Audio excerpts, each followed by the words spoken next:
The world was like a black whirlpool of nothingness, but when the goddess granted her light, continents were formed and the 9 races were created. Among them, the Dragonborn, the Elves, the Oni, Dwarves, Demons, Dark Elves, Centaurs, Beastfolk, and finally, humans. In a peaceful village, a young boy bids farewell to his family to begin his journey far from home, chasing the dream of becoming a great adventurer and giving his relatives a better life. Upon arriving in the city, the boy had his first shock of reality, for in that place everyone lived in a rush and without patience unlike him. Soon after, when presenting himself at the local adventurers guild, the young boy introduces himself as Light in order to register. For that, the clerk asks what his gift is, and he reveals unlimited gacha. When he presses the gacha button, a card comes out, and Light can summon the item described on it. For example, he summons a fork. Although the object appears completely bent, to avoid embarrassment, the boy tries twice more with a card of an apple and another of bread. But the fruit came out spoiled and the bread was moldy. The poor boy tries to argue that his gift is usually better than that, but not very convinced, the receptionist gives him a guild identification of Class F. Since he has no other choice, Light accepts it willingly and asks about available jobs. The woman points to a board where the easiest tasks are listed. But considering that the illiteracy rate in that region was very high, Light was also a victim of it. He couldn't read. After confirming this with the boy, the woman points out a few jobs he could do. Very basic manual tasks like collecting wood and transporting goods. Thus, even though they were low-paying jobs, Light rolled up his sleeves and worked hard, giving his all to do the best he could. His reward came at night when, exhausted, the young man collected his payment, a small pouch with coins of little value, which showed that even after working the whole day, he might not even be able to feed himself properly with what he had earned. To make matters worse, a group of beastfolk decided to pick on the poor boy, knocking him to the ground and stealing his money. As if that weren't enough, even though people had witnessed what happened, they acted indifferently, even telling him to get out of the way, as if he were nothing more than garbage thrown in the street. However, not everyone seemed so bad. To the boy's surprise, beside that group, a beautiful elf stepped forward and reached out her hand to the human. She even knelt on the ground and gave him a hug, something he never imagined he would experience one day. An elf dirtying her knees to show affection for him. Light thought he was dreaming, but the woman assured him that it was very real. Her group was called the Concord of Tribes, and each member represented one of the 9 races born from the goddess's light. The beastman was Garu.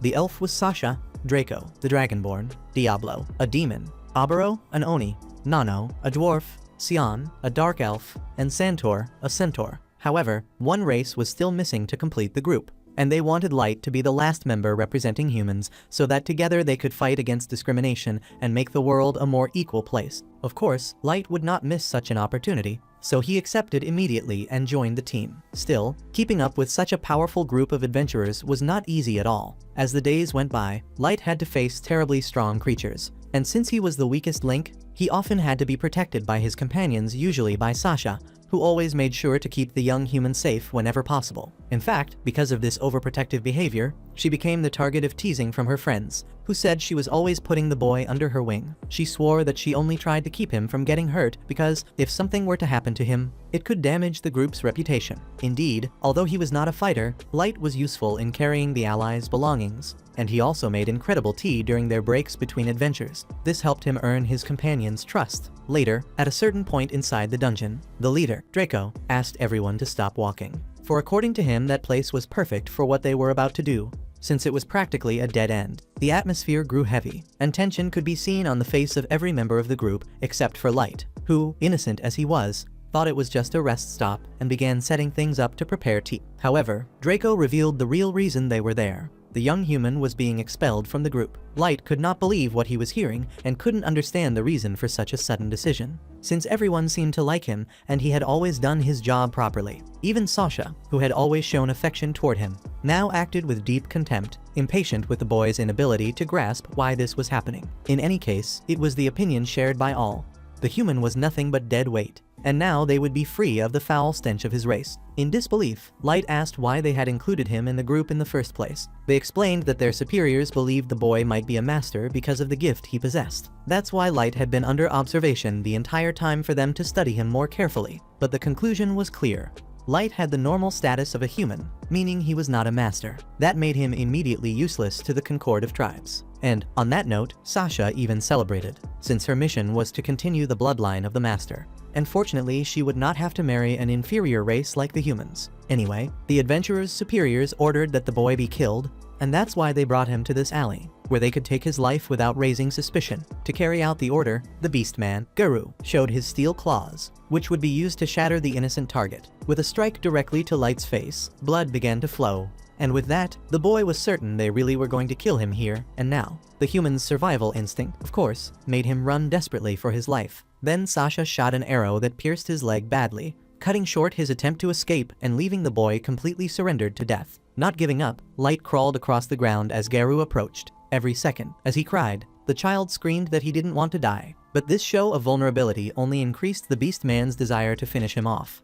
And since he was so riled up, Guru decided to torture the boy before taking his life. However, by chance, Light hit the jackpot when he accidentally triggered a teleport trap planted in the ground. His enemy even tried to stop him from being teleported, but Light managed to escape successfully and was now safe. Or rather, at least for the moment. Because from what it seemed, the place he ended up in was deep within the dungeon, where incredibly powerful beasts were certainly lurking and could show themselves at any time. Knowing he was going to die, Light cried and said goodbye to his family in his mind, since he would not have the chance to do it in person. Given over to fate, the poor boy was abandoned by his friends, or rather, by those he thought were his friends. They had always shown respect and affection for him, making him happy during the time they had adventured together. In the end, all that talk of equality between races was nothing but nonsense, and his former companions revealed themselves to be people of the worst kind. Even so, Light didn't throw in the towel. After everything he had suffered because of them, he promised to kill them all, one by one, carrying out the revenge that would one day come. In this case, Light would first need to deal with the Hellhound Serpent that had just appeared in the cave, a level 1000 creature the human had no chance of defeating.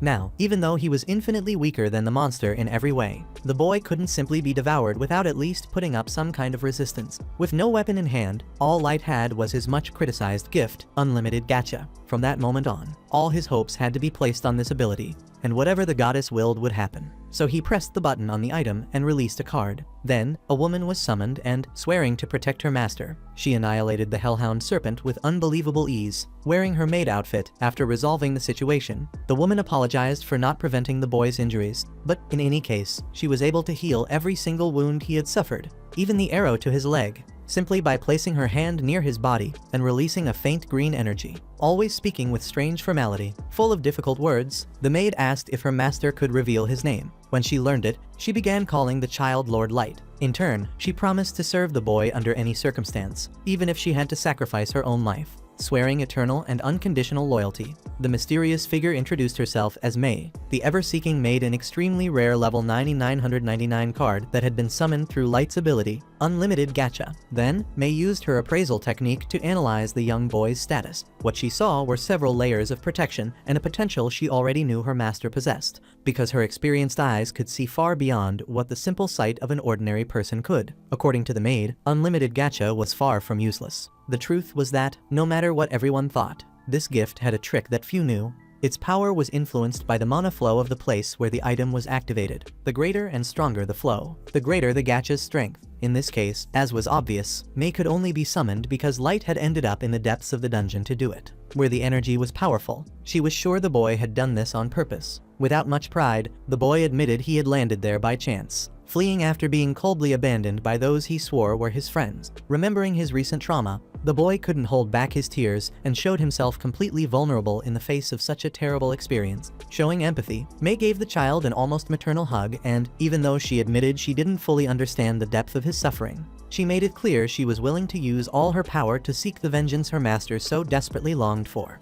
Now, for that to happen, all Light had to do was give the order. Light, however, refused to accept such overwhelming help. After all, he wanted to carry out his revenge with his own hands, no matter how impossible it seemed with his current strength. In fact, Light was certain May didn't see any possibility of that happening. But, on the contrary, she showed total support for this decision and made herself available to assist her master in whatever way necessary, emphasizing that she hadn't been lying when she said she would dedicate her life to standing by young Light's side. And so, in the depths of the abyss, the toughest dungeon in the region, knowing the power of Unlimited Gacha, Light pressed the button on the object once more, so that he could build a kingdom that would help him carry out his revenge. From that moment on, that chamber of darkness began to be enveloped in a true flood of light.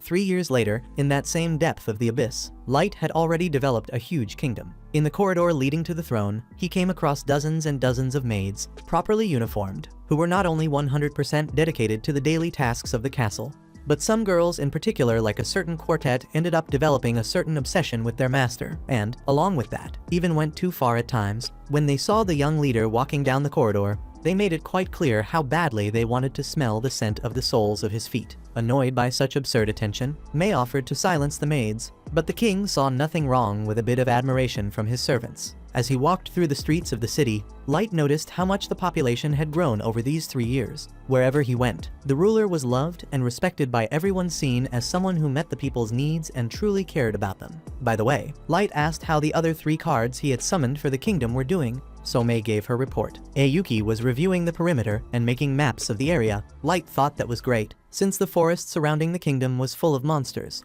and that wouldn't be a problem for a tamer like her. May wasn't so sure, as Aoyuki was as unstable as a cat, but the master wouldn't think anything different of her. As for Ellie, she had been working hard to develop new spells that matched the plan Light wanted to put into action. Nazuna, lastly, was patrolling the castle as usual, since she was only good at hand-to-hand combat and wasn't very smart. Truth be told, about that, Light said that at least the girl was funny, which was enough reason to want to keep her around. Then, Light arrived at a door where Jack was waiting. The man treated the king in the most informal way possible, which irritated May, who had already told him to address their leader properly. However, Light himself made it clear that he didn't mind, since he saw Jack as an older brother. Having said that, the man teased the maid in a playful, take that kind of way. Finally, the two went to their usual training, and Light took off his gloves so he wouldn't go easy on his opponent. After all, he wasn't known as Blood Barricade for nothing. Living up to his nickname, he took a heavy punch to the pit of his stomach, a blow that would surely destroy an ordinary person. But he completely resisted the attack and started trading blows with his master. Meanwhile, the clumsy Nazuna patrolled the vast and endless corridors of the castle with her usual cheerful and carefree posture, making even the perverted quartet of maids wonder if she was really working or just taking a walk. When the warrior said she was doing an extremely important task for the king, the 4 maids took the opportunity to ask for a very special favor that, supposedly, had everything to do with what the patrol girl was doing. After praising her endlessly, they took advantage of her innocence to ask her to go to a very special place that needed a brave warrior to inspect it. That said, off went Nazuna to the place they mentioned. When she knocked on the door, May answered and asked what the warrior was doing in Light's room. The short girl said she was there for her routine patrol, and even though May tried to explain that she was responsible for that area and that Nazuna should go somewhere else, the stubborn girl simply ignored her and entered the king's room without permission. Inside, she even complimented the chief maid on how clean everything was, but then commented that the bed looked like someone had been rolling around on it for 2 hours with their face buried in the pillow. In response, May made up an excuse, saying it was a new style of arrangement she had developed during her years as a maid, and that only someone well-trained like her could do the same. Impressed, Nazuna pulled out a letter the quartet had written. She wasn't supposed to show it, but since the warrior wasn't very smart, she ended up reading it out loud. Down with May and her monopoly over Master Light's room. We demand that everyone have the right to clean this place. Vote yes to remove the tyrannical headmaid. Get wrecked. Upon hearing that, May assured Nazuna that she would personally take care of the matter, then gave her a few coins as a way to reward her for her incredible service. Overjoyed, and taking advantage of the fact that new sweets had arrived in the market, the warrior wasted no time and went to a food stall to spend her money on treats like dorayaki and milk. After that, she went to see Aoyuki on one of the castle's balconies just to check what she was doing. The tamer only replied with meows that more or less indicated her answers through body language. Even though Nazuna didn't understand exactly what she meant like Light, did she try to interpret it as best she could. Talkative as ever, the warrior kept bothering her companion, saying she could help with her mission to make maps of the forest. She could even cut down trees to make the path easier, although it wouldn't really be a forest anymore without trees. She also said that if the tamer had come across any huge, dangerous monster and didn't know how to deal with it, Nazuna could have easily taken care of it herself. After all, even though she was summoned after Ayumi, she saw herself as an older sister who could handle anything. Fed up, the tamer replied that she hadn't found any monsters and had just come to return the part of the map she'd already drawn. Giving her companion a few pats on the back harder than necessary, Nazuna said she should have just said that from the start, then said goodbye and went back to her patrol. That means she went all the way to the throne room and let out an ear-piercing scream just to make sure no one was around. That way, she could finally drop her professional facade and fangirl over the master's throne with her unstoppable desire to be near him in person. But since that wasn't possible, she settled for rubbing herself against the king's seat like there was no tomorrow. By the way, in the middle of all that uncontrollable excitement, she ends up snapping the wing off a little angel statue that was part of the throne's decoration. When she realizes what she's done, she hurriedly sticks the thing back in place as best as she can, then bolts out of the room like a kid caught doing something bad.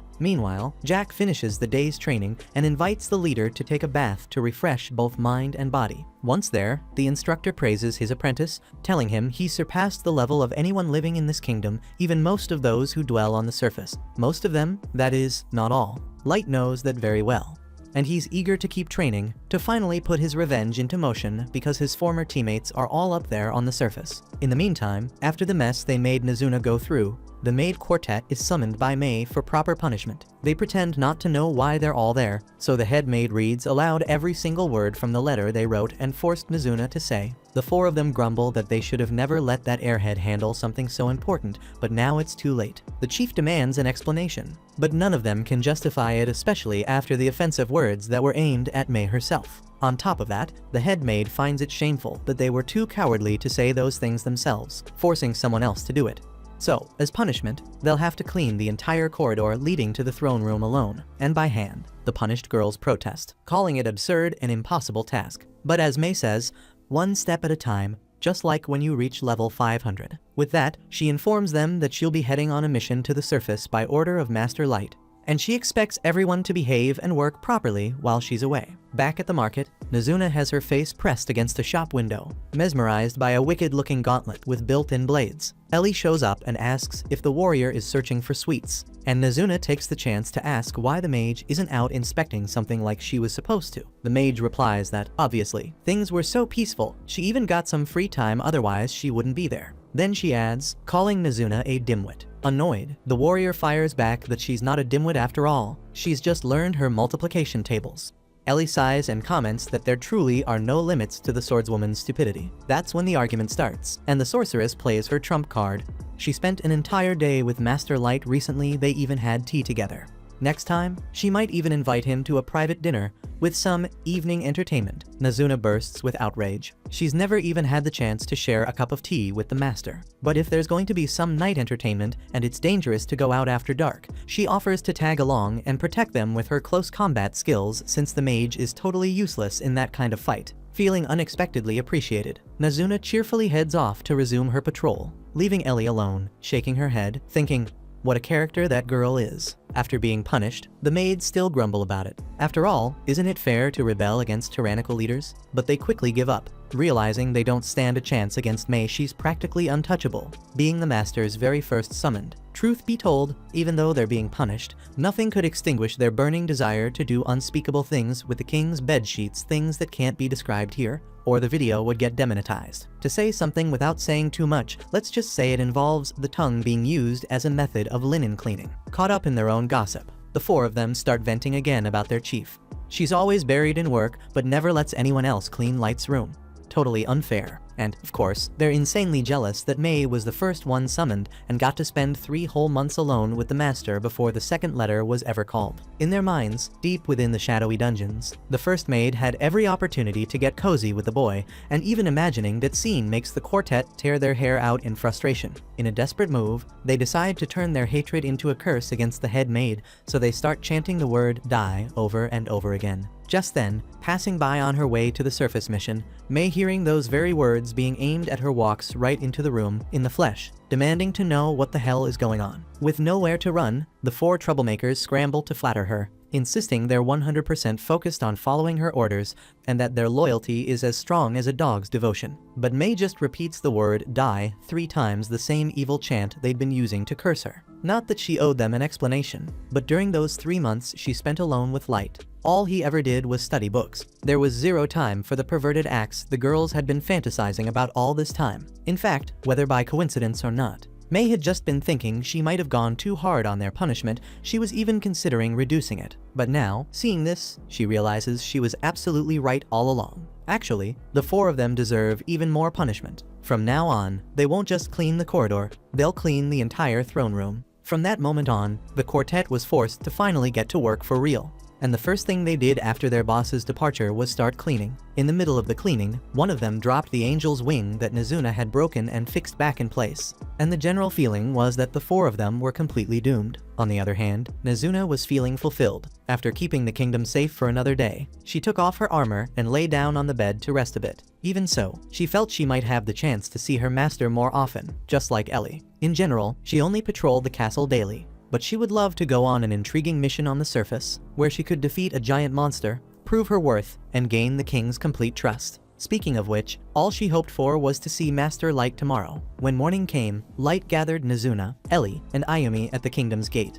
As always, the mage and the warrior were fighting, until Nazuna stopped everything she was doing to celebrate the king's arrival, since she had wished to see him before going to sleep. Ellie replied that His Majesty would never stop his duties to meet a brainless girl like Nazuna, while Ayumi rubbed herself against the leader like a cat. Not knowing how else to deal with the tamer, Light patted the girl's head, which caused some jealousy between the two quarrelers. Setting that aside, a hellhound suddenly appeared in the abyss, and Light felt an uncontrollable shiver because of the trauma he had suffered 3 years ago with that same creature. In any case, he was not alone. At the slightest sign of danger that the master was in, the three summoned cards changed their lazy attitude to a focused and frightening expression. Together, the three of them promised to pulverize the monster without the slightest remorse for presenting a threat to their master. The aura of that trio was so oppressive that the hellhound turned into a stray street dog. It lowered its tail, its snout, and lay down on the ground to formally show submission. Because of that, curiously, despite his trauma, Light felt pity for the creature, and even approached to gently pat its snout. Ellie asked the reason for the meeting, so the leader informed them that he had received a message from May saying that the prey had taken the bait. Therefore, it was time to put the plan into action. After 3 long years, Light counted on all his companions to begin his revenge. Meanwhile, in Akray, the city of wolves, within the Federation of Beastmen, Garou walked through the streets and was recognized by the people as a sort of popular leader. Of course, Garou loves flattery. He never turns down a bit of bootlicking. As the crowd bows before the wolf, he spots a human child digging through the trash. Without a second thought, he throws the kid to the ground, spits in his face, and growls for him to stay away. Later, Garou heads to a tavern with his pack of brown-nosing subordinates, each one acting as if their leader were some kind of god on earth. One of them makes a point of saying that the wolf rose from a slum orphan to become the chief of all wolf men, and the others chime in that they wish they could be just like him. To reach that level, Garou teaches, you must learn to use your beastly instincts in the best way possible. His underlings are convinced that no one in the world has the same talent as their boss. Garou adds that the secret lies in sniffing out the best jobs and knowing how to tell them apart from the bad ones. One of the thugs brings up that job from 3 years ago, the one with the Concord of Tribes, but Garou waves it off, saying he can't reveal anything about that mission. It's a national secret, or so he claims. Inside, though, the wolf loves to recall how sweet that mission was, how he got to toy with that human brat suspected of being a master. They never heard from the kid again after he vanished into that teleportation trap, but Garou is certain the boy never survived, wherever he ended up. Still, there are other masters left to hunt. For now, though, Garou prefers not to dig through the trash. He'll let the mutts sleep for a while. So, he calls for another drink, but the one who appears before him is May. In the next scene, Garou is seen leading the woman deep into a cavern, accompanied by a handful of his men. She looks exhausted, and he reflects on how it took him an entire month to bring her there. Back on the day they met at the tavern, May recognized Garou as a member of the Concord of Tribes. She introduced herself as a servant who had sworn loyalty to Lord Light. Garou's eyes widened at that name. The maid explained that she had been researching her master's origins for some time and had discovered that Light carried noble blood. Garou was sure it was a lie, yet the woman said she couldn't reveal more. Even so, Garou couldn't help thinking that the higher-ups should have investigated that kid more thoroughly, because even if it was a lie, it could also be true. Still, he kept insisting it was nonsense. May then said she had traveled the entire world searching for Lord Light's past, and had recently learned that he joined a group of adventurers. That's why she begged Garou to take her to the last place where Light was seen alive, and as a reward, she revealed 3 gold bars that left every beast man around speechless. Garou considered the situation. The smell of a trap was strong, yet she was just a human woman, no real threat to them. Thinking that, he accepted the deal. Not for the money, of course, but because, as he put it, Light had once been a dear companion. He promised to gather his strongest men to explore the abyss. Now, thinking back, it all seemed too good to be true. Garou could barely wait to enjoy himself with that human body once they were deep inside the labyrinth. He led May straight to the very spot where he and the Concord tribe had once brought Light to end him for good. The wolf explained that a monster had ambushed the boy, and wounded, Light had crawled into a teleportation trap, never to be seen again. May fell to her knees, tears streaming down her face, praying for her fallen master, while the cynical wolf muttered that there had been nothing anyone could have done. Behind her, his men quietly closed off the exit, slowly cornering the human maid. At that moment, May spoke. She said how terrible it must have been for Light to be betrayed and tortured by scum who had sworn to be his friends, in a place as filthy and dark as this. If only she had been by his side from the start, things would have been different. The boy wouldn't have been struck by an arrow, slaughtered, and left covered in blood.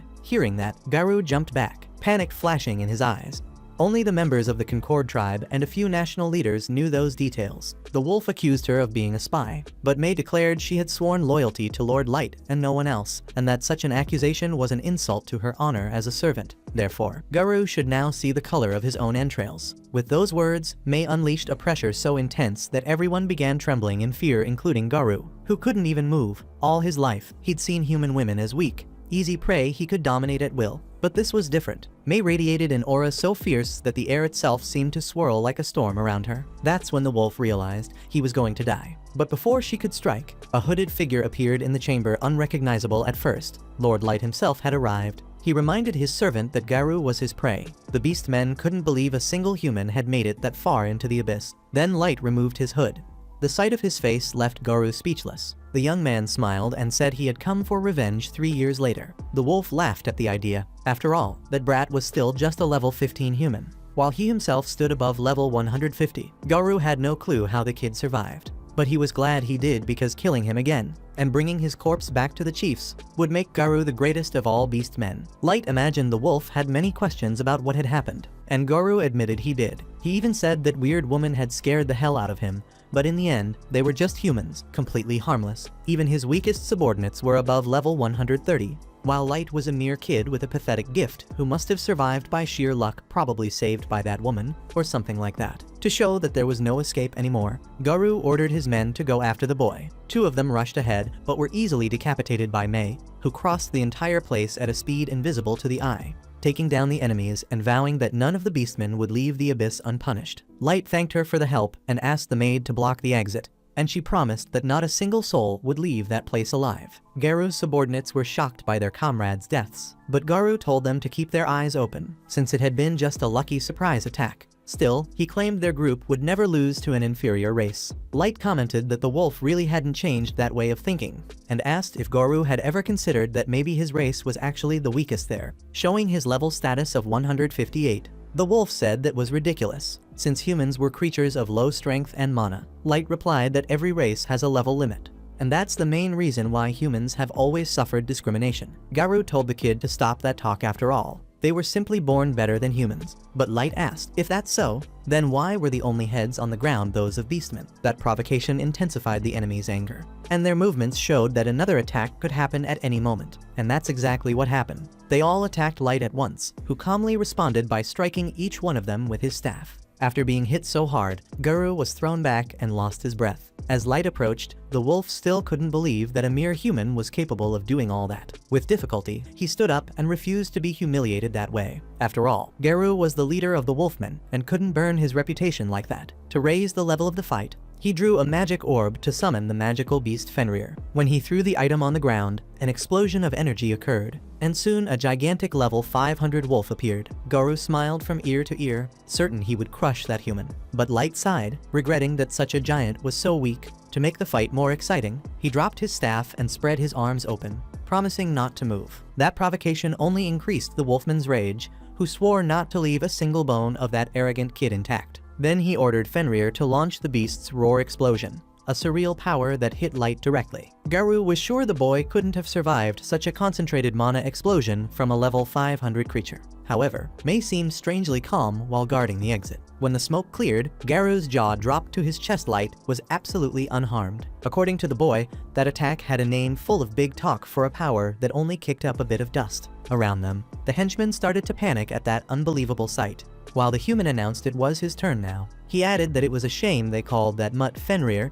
and then drew a card that would show his opponents the true primal wolf god, an ultra-rare being of level 9000. Without delay, Light ordered Fenrir to take down the mutt, and with a single icy breath, he froze the beast summoned by Garou. Seconds later, the ice shattered into several pieces, each carrying a different part of the creature's body. From that moment on, all traces of arrogance disappeared from Garou's face. After all, His level 500 monster had been defeated with just one breath. Light said that even he could have finished off that beast. But since he didn't want to stay just on words, he decided to show his level in practice. So, when his human status level 999 was revealed, Garou trembled in fear at what his eyes refused to believe. The beastman couldn't understand how that was possible, since, theoretically, the level limit for humans was only 100. On top of that, Garou pointed out that Light should have grown in those 3 years that had passed. Then the boy explained he stopped growing because he used the Bracelet of Youth. Also, he would never forget the despair, sadness, and anger he felt on the day he was betrayed. Given the facts, Garou no longer had arguments left. There was nothing to do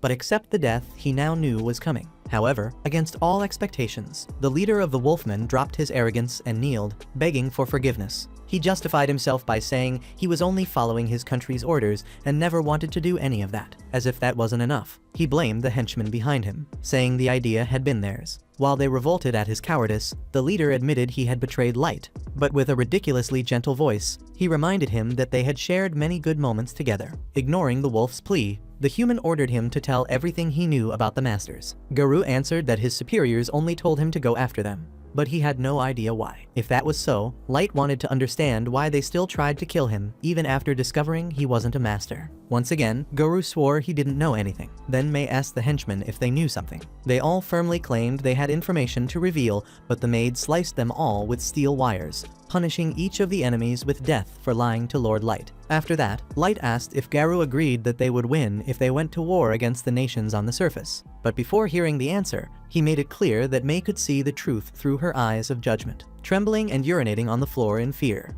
the wolf said Lord Light was indeed very strong and might have a temporary advantage in that battle. However, no matter what level he was still only one person against entire countries armed with powerful equipment and items. Satisfied with the answer, Light replied that he had been thinking pretty much the same thing, and since he still had more questions to ask the wolfman, the human demanded that he come along. Without saying another word, Light activated a teleportation spell and disappeared from there together with Garou. When the wolf realizes it, he's standing in a gigantic throne room where hundreds of soldiers, maids, and magical creatures bow before their sovereign, Lord Light. Garou is left speechless as he watches that boy climb the steps to the throne. Once seated, Light orders everyone to raise their heads and display their status. At that moment, we see that the magical beasts have levels around 8,000. While other types of units range around 7,000. The regular infantry soldiers are level 1,500. While Light's personal subordinates Mei, Ayuki, Ellie, and Nazuna are all at the maximum level, 9,999. After revealing that he spent the last 3 years building this army, Light asks Garou once again whether he would win if he went to war against the nations on the surface. Seeing the wolfman's inexplicable look of terror,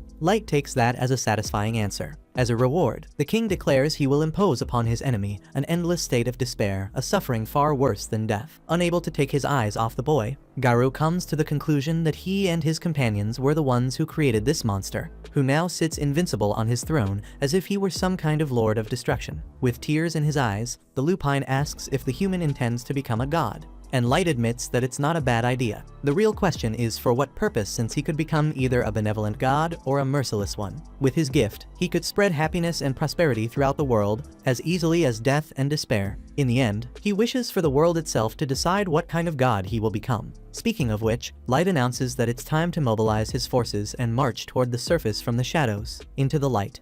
Sometime later, after a trip to his homeland, Light received the worst news he could ever imagine. When he arrived at the land where he was born and raised, he noticed that everything had been completely destroyed by some unknown force, refusing to accept that his family had been wiped out. The Dungeon King mobilized his troops to collect the corpses and pay tribute to the dead, but since the bodies of his relatives had not been found, there was still hope that they might be alive. Despite the delicate moment, not everyone was emotionally involved in that tragedy. Gold, a knight in golden armor, for example, tried to hurry his master to leave the place as soon as possible. After all, he didn't want to be stuck in a camp on his very first day. Nemumu scolded the big guy for acting like a spoiled child at a time when the king was mourning, and Light once again wondered whether those two were allies or enemies, considering how much they argued. Always with an impeccable and rather old-fashioned vocabulary, Gold replied that there was nothing more unpleasant than a lady with a crow's voice yelling in his ear day after day. Besides, he was sure she preferred sleeping in the warmth of his bed rather than in the cold of the night.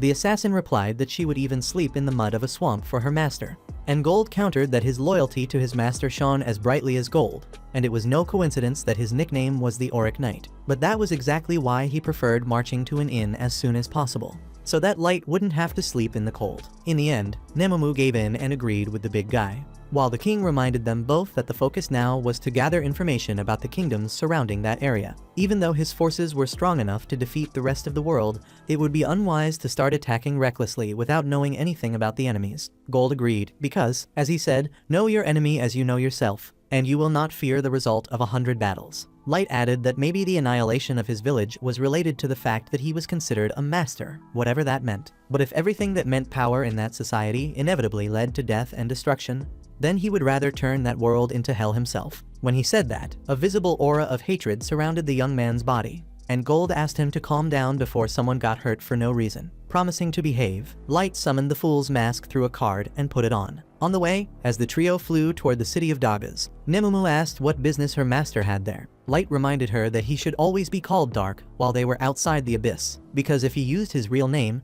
he would become an easy target for the Concord of Tribes. Speaking of which, he planned to register at the guild under that false name and climb the ranks to gain prestige, and, with it, access to privileged information. A bit later, the three got close to Dagas and decided to continue on foot to avoid drawing attention. Soon after, they found a man and his son being robbed in the forest by a gang of dwarves. At first, Dark and his companions didn't get involved in the fight, but the shining golden armor of Gold reflected the light and caught the bandits' attention, forcing the knight and the assassin to take action. The two immobilized the criminals without any difficulty, thus saving the father and son, who, grateful, offered the heroes a ride to Dagas. The two were impressed by the trio's strength and asked if they were some kind of super strong adventurers. Dark explained that they were just ordinary people who wanted to become adventurers, and that was exactly why they were going to Dagas, to register at the guild. The coachman was surprised, but said they were heading to the right place, since Dagas was the southernmost city in the Dwarven Kingdom, located on the border with the Human Kingdom to the east and the Elven Kingdom to the west. And even though there were many disputes among the countries,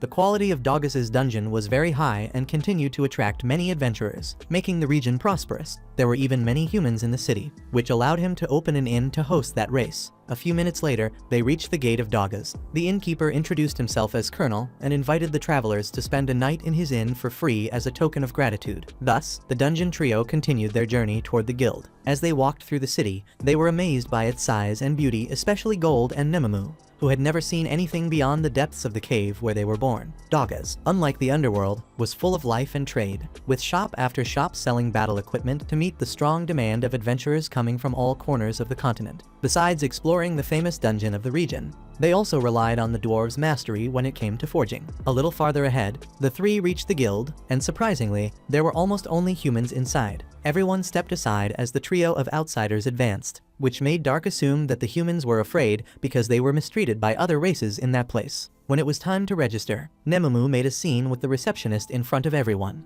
arguing that Lord Dark could never humiliate himself by registering as a rank F adventurer, even though every beginner was required to start at that level. In her opinion, her master should not only be rank SS, he deserved a level made just for him, like SSS or something like that. Embarrassed by his servant's behavior, Dark himself apologized for her attitude and gladly accepted the rank given to him. After realizing her mistake, already outside, Nemumu apologized in every way possible for the way she had acted in the guild. Later, the new adventurers of Dagas went to Colonel's Inn, and Lord Dark asked to rent the entire upper floor of the hotel for a full month, as long as no employee went upstairs during that period. That said, the man places a bag full of gold coins on the counter, making the eyes of the shop owner shine, who had only expected to grant a free night to his saviors, but ended up hitting his entire monthly goal in a single stroke. With the deal closed, the King of the Underworld summons cards that grant total silence to his allies, as well as prevent their detection, which reassures the group for a safer stay, far from trouble. In turn, Nemumu asks if it wouldn't be right for the master to simply send his subordinates to carry out the missions instead of participating personally,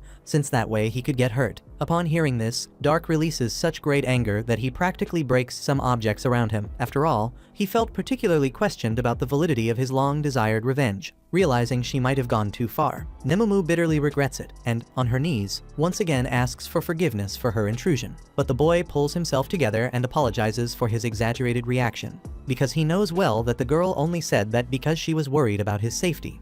But unfortunately, bad feelings took over him. Even so, to demonstrate her unshakable loyalty, the assassin kisses her master's foot, a gesture known to show obedience, even though Dark does not like it very much. Seeing the scene, Gold calls Nimumu a pervert and provokes another fight between the two. After leaving the hotel, the group goes to Dogaz's dungeon, and, passing through the popular market, they draw everyone's attention whether because of Gold's armor, Nemumu's beauty, or Dark's mask. Because of that, the boy recognizes that the mask fits him perfectly. But without a doubt, it is not a good accessory if you want to be invisible in the crowd. When they reach the line, they notice there are no elves, and Dark explains that this is due to the fact that elves and dwarves are in a dispute to see who dominates this dungeon. Grabbing the boy from behind, Nemumu comments on how wise her master is. He asks if she really needs to act like that, and she assures him that yes, because it is very important to protect the king's back. In the middle of this, some rough-looking adventurers simply cut the line shamelessly, and nothing happens. By the size of the weapon, one of them is hiding under a cloth. Dark imagines that these guys are not weak at all. However, since they are not fools either,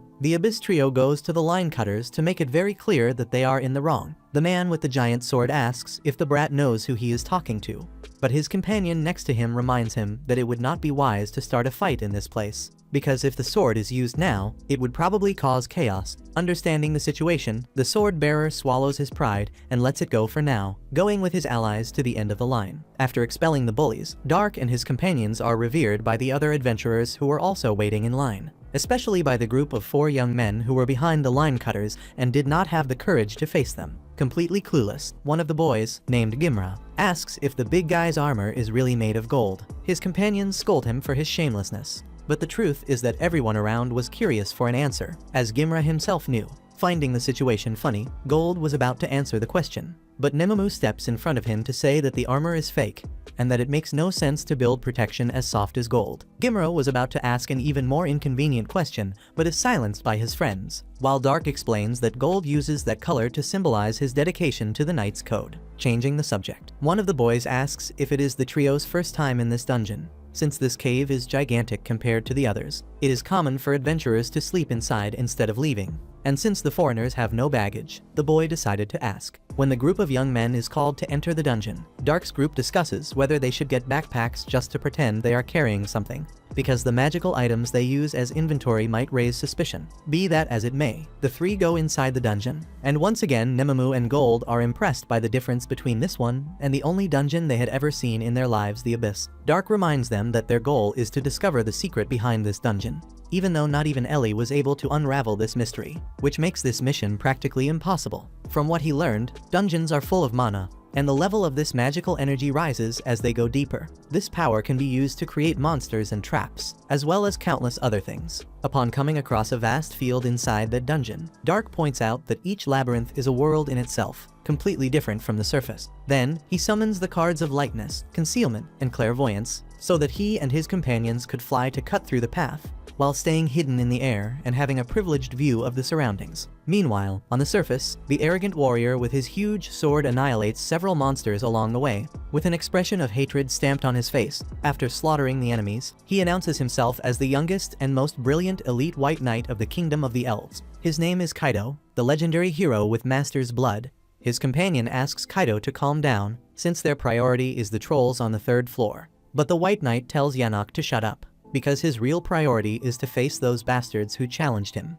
All because of his level 1500, which is still too low. Yanok argues that the White Knight's level is very high among elves, but that is far from enough for Kaido, who, with his master's blood, sees himself as superior to everyone and wants his strength to match that. Filled with hatred, the elf promises to level up until he becomes strong enough to crush all the swine who ever insulted him. Yanok understands his comrade's suffering, since he himself was exiled by brainless fools who lacked the ability to understand his research. Anyway, this research will one day bear fruit, and its results will be seen on Kaido's own body, who will gain the strength he so deeply desires. Hearing that, although he tolerates an alliance with that madman for the sake of this research, Kaido doesn't trust that dark elf in the slightest. Back to the Abyss group, they indeed reached the 3rd floor and wiped out all the trolls. Once that was done, Dark announced that they should collect the magic gems to prove to the guild that they had truly descended to that level of the dungeon. Since the battle left the king completely filthy, he preferred to return to the surface and take a good bath. Nimumu, of course, promised to leave every part of her master perfectly clean, even though no one mentioned it. Gold refused her help,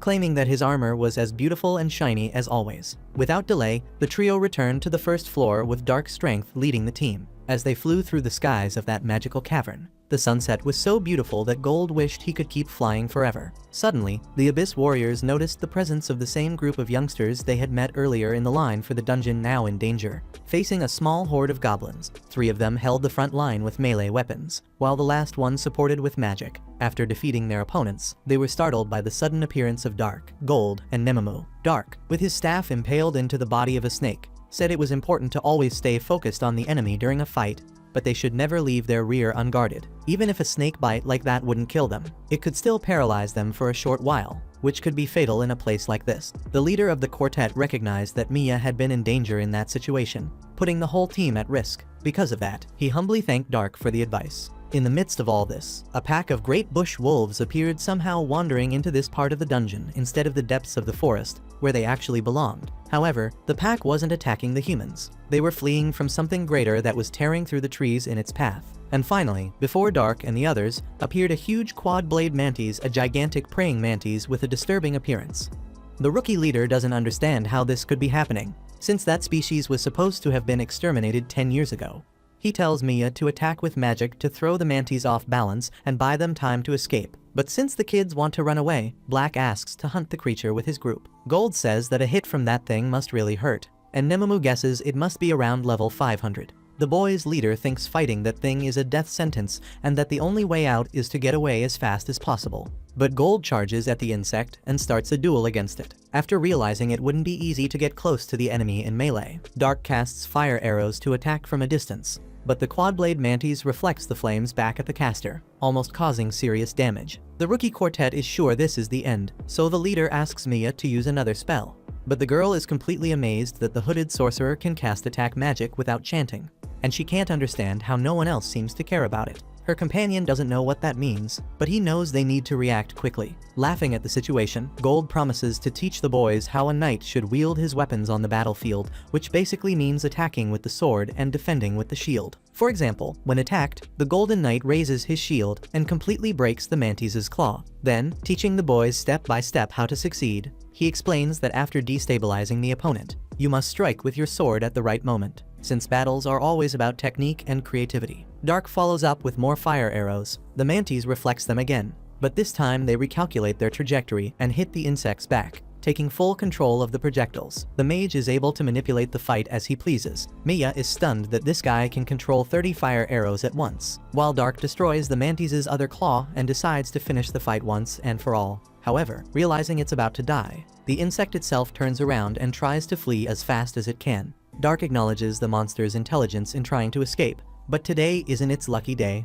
With a wall of fire card, the gacha player raises a barrier that blocks its escape, leaving Mia even more impressed by what she's seeing. The quad-blade mantis spreads its wings to fly away, so Nemamu leaps into action with a huge jump. As she approaches the target, she strikes a blow that shatters the mantis into pieces. The assassin strikes a victory pose to receive applause from the group, but Gold complains that she ruined the best parts of the monster, and now they can't sell it anymore, driving the woman into despair, while Dark forgives his subordinate. The rookie quartet wonders who these people even are. Shortly after, Gimra finds the magic gem of the quad-blade mantis, and Dark sees it as a chance for them to level up. The boys' leader asks if the trio is part of some famous S-rank adventurer group or something like that, but Dark says they're all rank F, which blows the kid's mind. Mia conjures a water sphere so the adventurers can wash their hands. Gold says his armor is still clean and shiny as always, while Dark humbly thanks her kindness and washes up. The rookie leader replies that they owe them much more than that for all the help they received. So since night is falling and the place could get dangerous,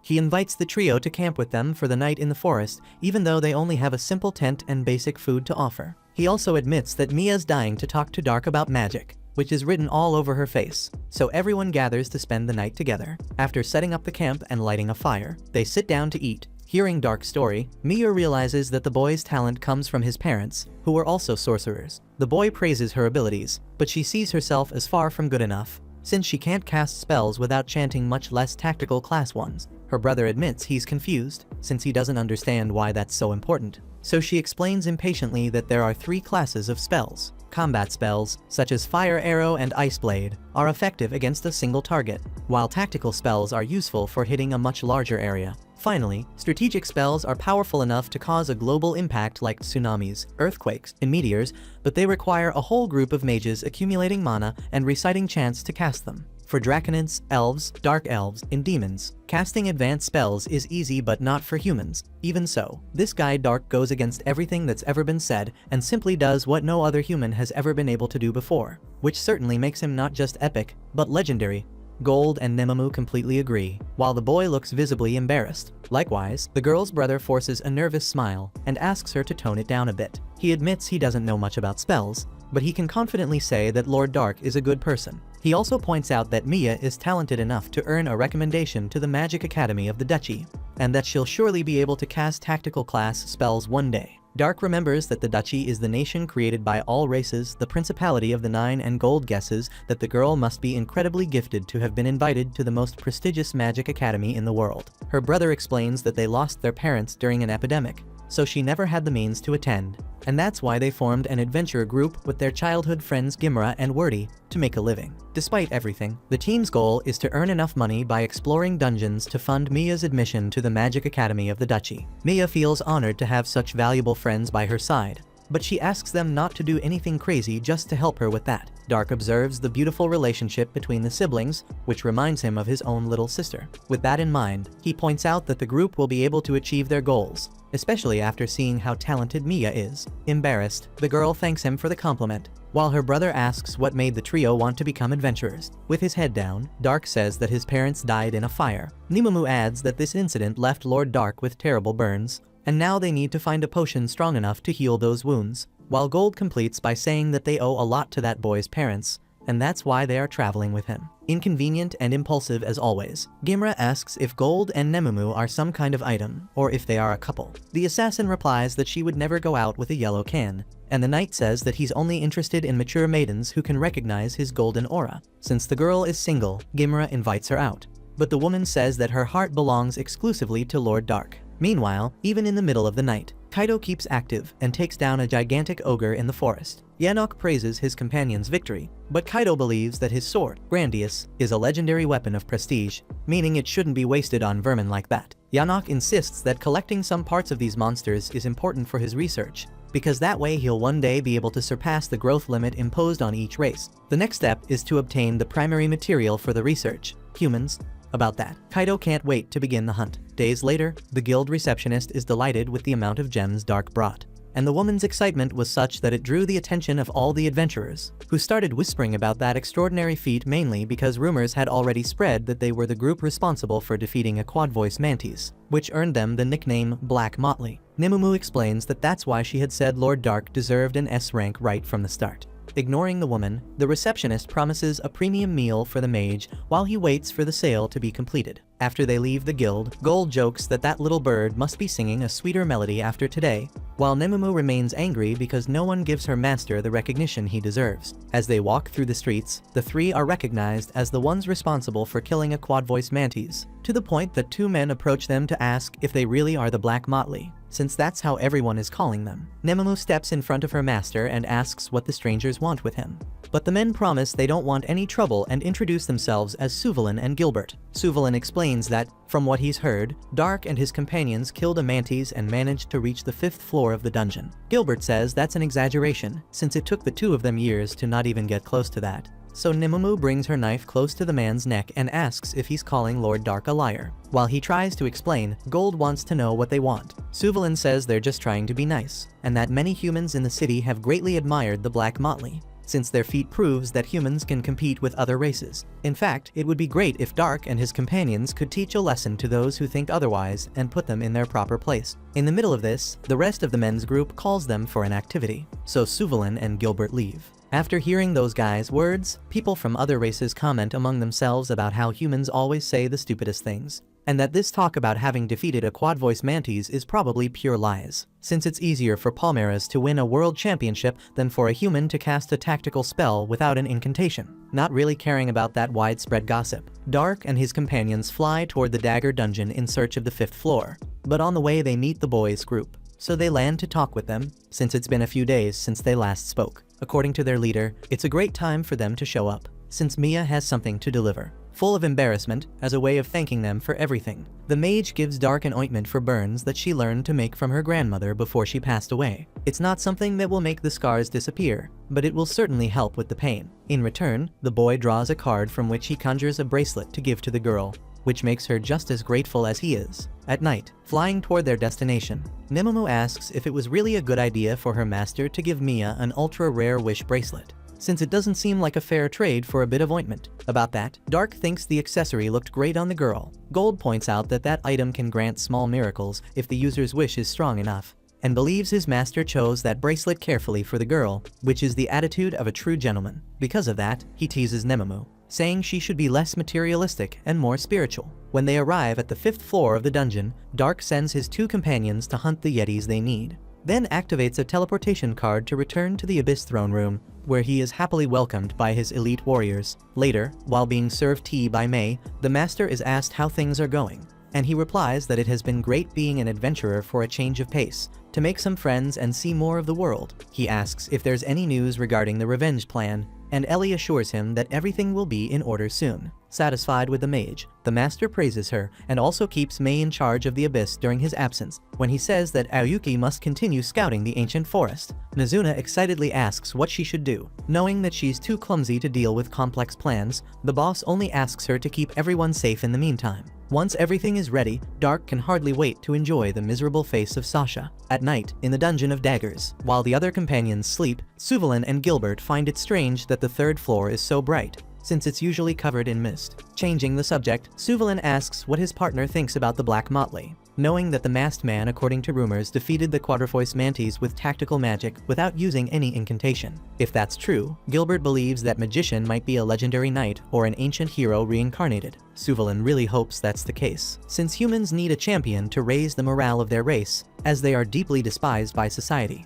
Having said that, he leaves to take a leak. When he returns, the man finds Gilbert's head cut off on the ground, killed by Kaido the elf with the enormous sword, who also slaughtered the rest of the group. With each moment, the elf despised humans as if they were insects not even worth the time it takes to kill them, since they were in a swamp, such a wet and sticky terrain. Suvalin thinks his friends should have heard the enemy's arrival. But the strangest thing is that Gilbert's head was taken off without any sign of struggle, which makes him believe that the elf must have used some kind of special magic to provoke an uncontrolled reaction from the human. Kaido stomps on Gilbert's head several times, but given the situation, Suvalin realizes that this enemy is far too much for him. So he plans to escape and report what happened to the Adventurers Guild. With that in mind, he throws a smoke bomb and runs, trusting the advantage of not being seen in a territory he knows like the palm of his hand. However, to his surprise, the man is hit by something and falls to the ground with a wound on his forehead. When he looks back, he sees Kaido floating on a magic platform, while Yanok suddenly appears and strikes his back with his staff, knocking him out.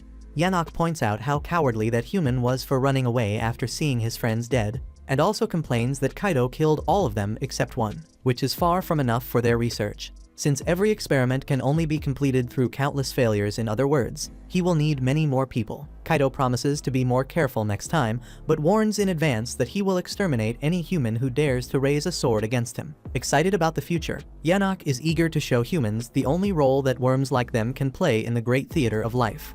The next day, Nemomu dumps all the magic stones they obtained and once again demands that Lord Dark's rank be increased immediately. Trembling for her life, the receptionist replies that it's not possible, especially after the guild already approved a double promotion from rank F to D. The assassin insists that her master doesn't need to follow the local laws, and that not even rank S is enough to reflect his greatness. Not knowing how to deal with the woman's anger, the employee suggests that Dark accomplish another great feat. Thus, the boy goes to the inn with a mission poster that involves hunting down adventurer killers who target humans. He and Gold are certain that this job will get them promoted, but Nemomu points out that they don't even know the criminals' identities and have little more than a few clues. Gold asks if one of the master's letters couldn't help, but he explains that they appear randomly and don't always help. Nemomu thinks it's a good idea to ask the Abyss for help to expand the search, but the conversation is interrupted when the trio sees a portal opening in the middle of the room. Mia comes out of the portal and almost falls to the ground. If not for Dark catching her, the girl was injured, unconscious, and her bracelet had just snapped, so she is immediately laid on a bed and healed. Dark uses a hypnosis spell to enter the girl's mind and see what happened to her. One day, while Mia and her companions were camping in the forest, another group approached them to warn about adventurer hunters who target humans and seem to be extremely strong. Because of that, the group was leaving right away and recommended that the kids do the same. Faced with the situation, Mia's brother decided to leave. Quickly, they packed their things to depart, but everyone was already too tired from the earlier adventure and couldn't walk as fast. Because of that, the sun set before they had covered even half the way, which ended up resulting in the worst thing that could happen. Suddenly, the group of kids was found by Kaido and Yanok, innocent. Mia thought they didn't know what was happening in the forest, so she asked her brother to warn them about the adventurer hunters in the region. Hearing that, the elves regretted not having hidden their traces better, saying that the rumor explained the absence of humans in the area, and that's exactly why they couldn't lose the opportunity to do what needed to be done with that group of brats. When Kaido drew his sword, the three boys told Mia to run while they bought some time,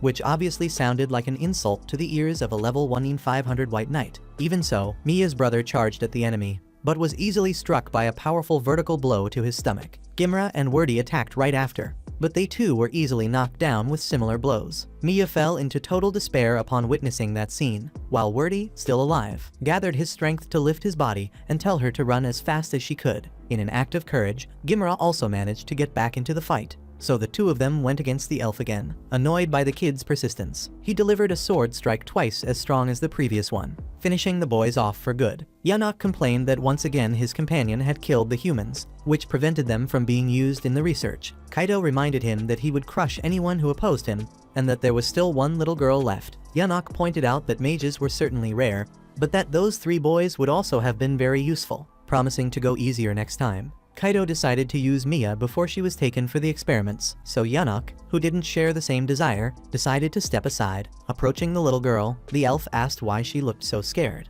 since she would have the privilege of being used by a future legendary hero. In fact, he thought she should be jumping for joy. In the middle of that, Mia's brother tried to get up again and told her to run away, happy to see that one of his test subjects had survived. Yanok told his companion to capture the brat. The brave adventurer knew very well that he wouldn't survive his wounds, but at least he could use his last breath to save his sister. Once again, he told Mia to run, and this time she finally did. Kaido turned to chase the girl, but had to deal with her brother, who pushed himself to attack the elf. Yanok repeated that he wasn't supposed to kill the boy, and Kaido grumbled that it was harder than it looked. The human, for his part, said that fighting was about using your head to surprise your enemies. Remembering Gold's words, he repeated that you must block with the shield and strike with the sword, but always using your head to think. Drawing energy from deep within his soul, the boy deceived his opponent with his sword and used the shield to knock him to the ground. When he fell, Kaido couldn't believe what had just happened, and the hatred he felt for that brat reached its peak. Because of that, he unleashed an ability with his sword Grandius that pierced through the boy's torso, leaving him impaled in the middle of the field. Yanok stopped his companion from attacking the kid again and told him to go after the girl who had escaped if she revealed their identities to the guild. They were done for. Thus, Kaido reached Mia without delay by using the same Grandius ability as a board and energy beam with impressive consistency. Tired of these rats, the elf didn't want to play tag anymore, so he announced that it was time to teach that brat how to behave before a future legendary hero. Mia couldn't understand how that guy had caught up so fast, and he explained that the ability to clone his sword several times and control those copies at will was one of the powers of the legendary Phantom class weapon, the national treasure of the Elven Kingdom, Grandius. In short, he could reach any insect he wanted without the slightest difficulty. Mia, in turn, shows great courage and promises herself that she will not waste the time her friends managed to buy with their own blood. She fires ice spears, which are easily destroyed by Grandius, and when she tries to run, she is taken down by the elf, ending up with an injured leg. Kaido orders the girl to surrender to the future legendary hero,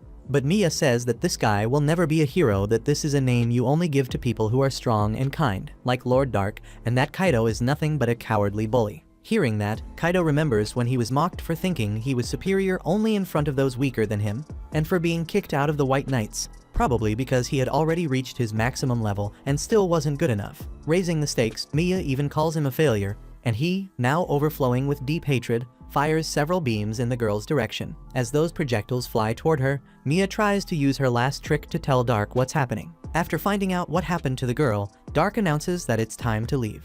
Meanwhile, in the forest, Yanok struggles to heal Mia's brother, since the boy is practically dead. When Kaido reappears, he asks where the girl is, and his partner confesses that he only came back because he thought the brat had returned to her friends. The scientist gets furious because someone who used to be a white knight allowed himself to be fooled by a little girl that age. Kaido then says that the brat simply disappeared, probably using some teleportation item or something like that. Given the circumstances, Yanok fears that their activity will reach the ears of the Elven Kingdom, and that they will find out Kaido stole Grandius. Kaido starts to panic at the thought that the commander of the White Knights might come after the sword. Yanok points out that this officer is level 3000, while his subordinates are around 2000, and all of them possess weapons as powerful as Grandius. Kaido begins to lose his mind at the possibility of being hunted by those guys. But the scientist tries to calm him down, saying the research can still be completed, which will allow the former White Knight to surpass his level limit. But for that, they have to leave that place as soon as possible. At that moment, Dark appears, saying he won't allow that to happen. Kaido realizes he didn't even sense this man's approach, despite being level 1500,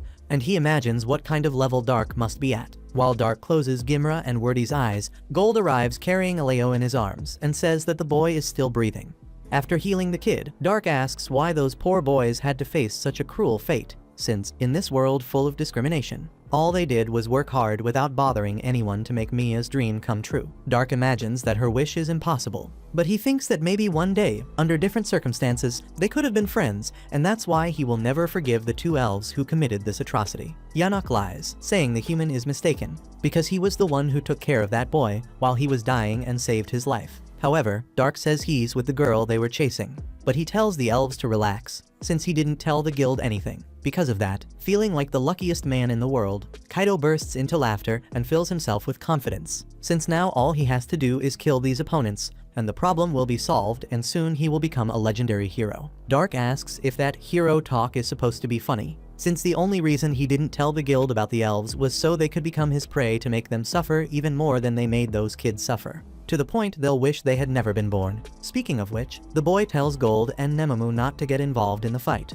then walks toward the enemies. Kaido asks why the brat is looking at him like that, since that's no way for an insect to look at him. Consumed by uncontrollable rage, the elf attacks, promising to rip the skin off his rival. However, Dark easily blocks the sequence of blows and responds by striking the opponent's stomach firmly with his staff. Having done that, Dark mocks him, asking if that's all the legendary hero can do. Even more enraged, Kaido awakens the power of Grandius to launch several clones of the sword, imbued with all kinds of magic from ice to fire, while Dark dodges the attacks and defends against a well-coordinated strike from Kaido. Yanok can hardly believe that a mere human is fighting like that against an elf wielding a phantom-class sword, acting like a spoiled kid, stomping his foot on the ground. Kaido says that Dark is cheating, because although he claimed to be a mage, it's clear he's actually a fighter, and that's exactly why he hates humans. After all, there's no mage capable of fighting Kaido at the level he's at. Gold comments that the guy couldn't be more wrong, while Nemamu, trying to classify her master, says that the closest thing to Dark would probably be something like an unlimited card mage. Finally, Dark conjures a rain of ice swords, and Kaido is shocked that the kid didn't even need to cast an incantation. Even so, he sends the Grandius clones toward the target, who responds by making the ice rain fall, destroying the enemy's copies. Yanok's eyes widen at the unbelievable ability of that human,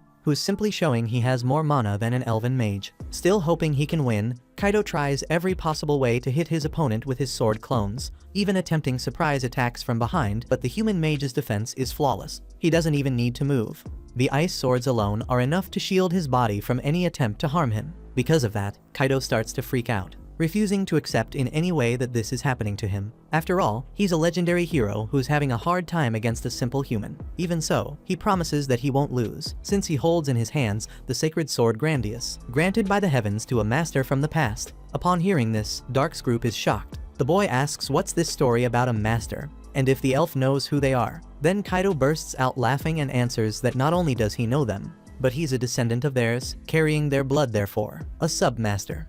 Actually, in the elf's mind, he makes a point of emphasizing that he's superior to trash like Light down to the last drop of blood. Given the situation, Dark announces a change of plans to his subordinates. Take these elves to the abyss and extract as much information from them as possible. Gold and Nemamu get into position for battle, but Yanok mocks the two of them, pretending he's dying of fear, even though he admits that, as a simple researcher, he's no example of battlefield efficiency.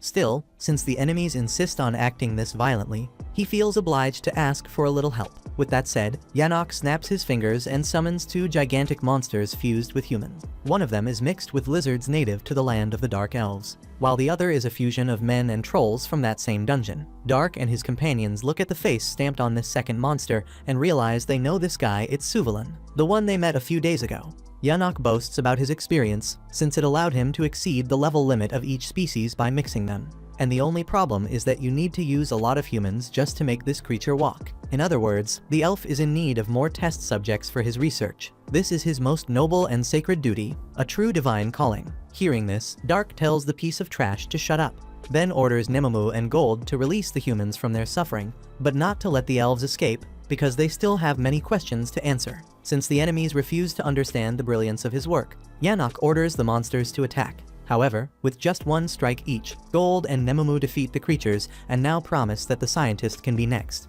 At that, Yanok laughs, because the opponents actually thought they had won so easily. In reality, the monsters rise again and seem completely ready to return to battle without any significant damage. This time, it's Dark's two companions who have to dodge, nearly taking powerful hits from those huge opponents. At the same time, Kaido focuses on bringing Dark down after everything he went through at his hands in this dungeon. Nemumu, being much faster than her rival, stabs his hand and then his chest. But it seems like it isn't making any difference. Gold teases Nemumu and guarantees he'll finish his own target much more easily. To prove his point, he tries to strike the monster fused with Suvalan, but ends up missing and almost takes a hit in return, which he blocks at the last second with his shield. Yanok grows more confident and begins belittling the enemies, saying they can't win this fight, and if they choose to give up, he promises to be nice when using them as experiments. As time passed and the tension grew, Gold and Nemumu could no longer stand seeing those people suffering so much inside those monsters. To put an end to this once and for all, the assassin activates her certain death ability, and the Golden Knight prepares the Flame of Judgment. Yanok starts laughing at the enemy's new attempt, but quickly loses the smile on his face when he notices that his creations were no longer regenerating as the burning fire consumed them. Getting revenge on the mad scientist, the rogue drives the tip of her boot into the guy's private parts and decides she's buying new boots so she won't have to use this pair that now smells like elven omelet. On the other side of the battlefield, Dark continues dominating his fight against Kaido. Since the elf looks more lost than a dizzy bug under a rain of ice spears, Dark asks whether he wasn't the one who always said he hates when his prey runs away. This time, Kaido has no clever comeback. On the contrary, he's hit by a memory of Elio who, even on the brink of death, had a smile on his face and the confidence that he was doing the right thing. Extremely irritated at being looked down on even by these kids, the former White Knight gathers a large amount of Grandius's power to finally awaken his most powerful ability. Without delay, he unleashes an extremely powerful strike at Dark, who dodges with a leap and notices that the blade is infused with multiple kinds of magic. With every swing Kaido delivers, the sword grows larger and faster, and the blade becomes flexible like a whip, able to extend and retract as it wants, forcing the boy to dodge carefully from that magical tail, although he doesn't have much trouble. Watching the fight from afar, Gold comments that those colors are a spectacle on their own, and Nemumu says this won't work against Lord Dark. While avoiding the attacks, Light admits it's a cool trick, but a cheap one. The provocation fuels the elf's hatred even more, and he starts swinging his sword frantically, hoping to land just one blow on this brat, enough to kill him once and for all. Since that's the case, Light decides to stand still and open his arms, calling the enemy to come at him and giving him the chance to get exactly what he wants. With no hesitation, Kaido raises Grandius and gathers even more power to punish the insolent kid. When the strike lands, an unreal amount of dust rises from the ground, and since Dark hadn't moved, it's reasonable to think the slash hit him. In fact, when the dust settles, it's clear the blow landed squarely, but the sword remains resting on the boy's shoulder as if it hadn't even tickled. Kaido begins to stutter at the unbelievable sight, while Dark invites him to try as many times as he wants. Outraged, Kaido strikes repeatedly,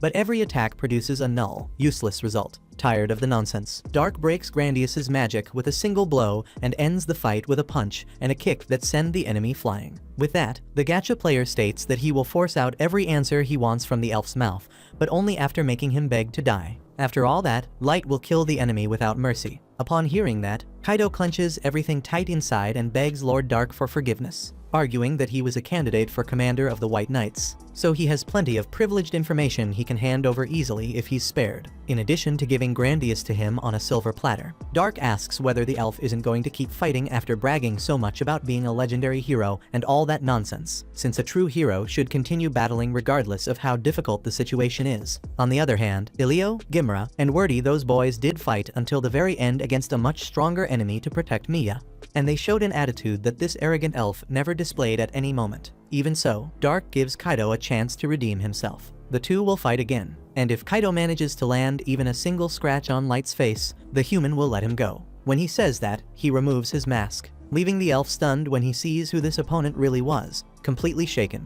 Kaido runs away like a coward and is knocked down when Dark drives a solar ray through his thigh. As he approaches the enemy again, the human reinforces Mia's words about this guy.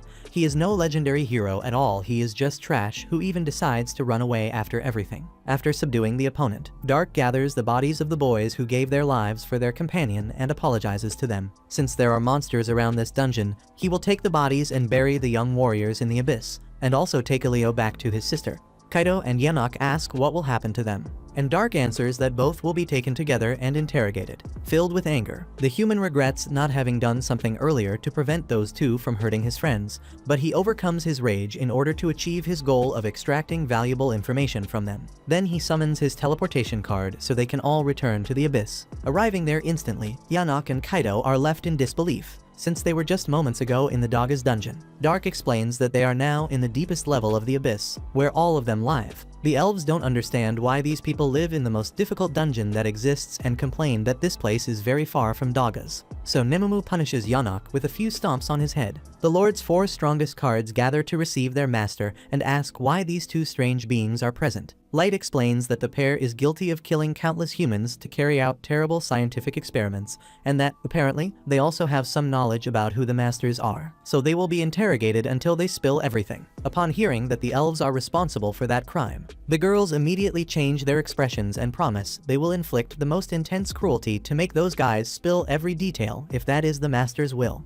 Unable to take their eyes off those women, Yanok and Kaido feel true terror and imagine that these individuals are on a completely different level of strength. Dark announces that the elves will be killed only after they have given all the necessary information, so it is important that the companions restrain themselves. He then orders Gold to take care of Ilio, while Nemumu must help him bury Gimra and Wordy. Out of nowhere, Yanok shouts that he is also a victim of Kaido and begs to be saved, while Kaido accuses the scientist of deceiving him with false promises to commit those crimes. Dark responds that both of them are guilty, and that their disdain for humans was obvious not only in the way they called them insects, but mainly because they had the nerve to kill so many people just to perform their macabre experiments that benefited only themselves. Those people, when they begged to be spared, certainly did not receive mercy from the elves, and now both have the shamelessness to beg for their own lives after all the atrocities they committed. However, if there is one thing that is certain, it is that the two of them will die. Later, Mia wakes up in the inn where she is staying, with Light at her side. The boy tells her that he was in the dungeon searching for the adventurer killers who had chased the girl,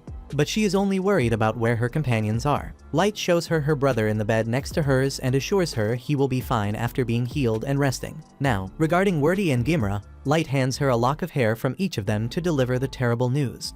With tears in her eyes, Mia thanks her friends for everything they did, and Dark leaves the girl alone so she can mourn in peace. As he wanders through the inn's hallways, he reflects on how he leveled up until he became strong enough to achieve his revenge, but he will never be strong enough to hear the poor girl's cries and not be shaken by it. Finally, the next day, Light returns to the guild and is congratulated for completing such an important mission, which guaranteed his promotion to rank C along with the rest of his group. Dark asks whether they shouldn't have arrested the criminals and brought them to the guild, but the receptionist explains that simply knowing who the culprits were is more than enough for the organization. Besides, the adventurers also saved 2 other colleagues, which is already an excellent bonus. That night, at the inn, after thinking things through with his sister, Ilio tells his friends that they will leave tomorrow. Even though they've known their friends for only a short time, the siblings insist on thanking them for everything they did, although they feel nothing could ever repay such help. Starting tomorrow, Ilio will stop adventuring and return to his homeland. Mia admits that she was scared after what happened,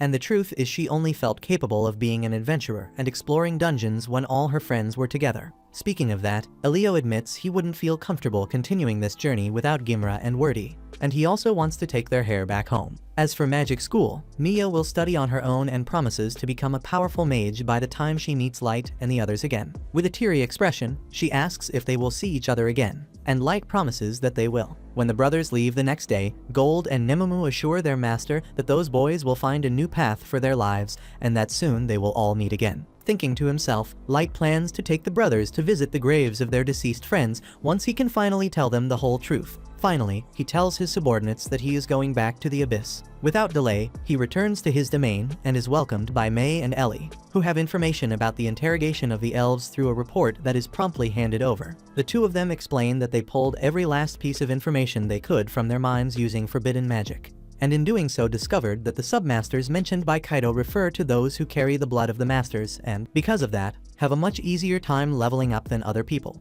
Furthermore, based on a memory they extracted from a conversation between Kaido and the commander of the White Knights, it is important to mention that the world will likely be destroyed if the masters are left to their own fate. With that in mind, Dark decides to go after this commander to find out more deeply what all of this means. Meanwhile, the maids show their master that Yanak and Kaido are being tortured after the interrogation, since they have already served their purpose and are now nothing more than dead weight. Light draws the Banquet of the Dead card and devours the elves through the appearance of skeletal spirits. Putting that aside, Ellie reports that preparations for the plan are finally complete and that all that remains is for the master to give the order for the revenge against the elf Sasha to begin. The first step will be to capture the White Knights, since all of them are submasters who may hold valuable information.